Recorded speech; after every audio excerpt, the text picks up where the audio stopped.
ఈరోజు మీరు ఏ ప్రాజెక్టుకి వెళ్ళినా, ఏ రిజర్వాయర్కి వెళ్ళినా, ఏ చెక్ డ్యామ్కి వెళ్ళినా కూడా జగన్మోహన్ రెడ్డి విధ్వంసం అడుగడుగున కూడా కనిపిస్తూ ఉన్నటువంటి పరిస్థితి.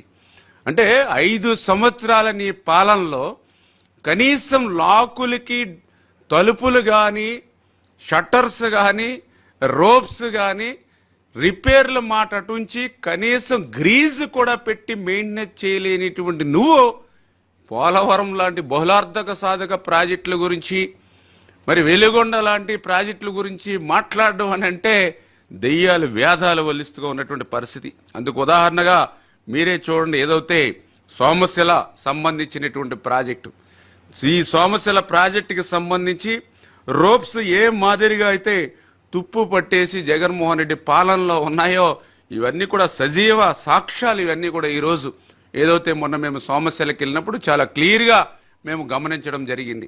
అదేవిధంగా ఇదే సోమశిలలో వీటికి సంబంధించినటువంటి డోర్స్ ఒక్కసారి పరిశీలించండి.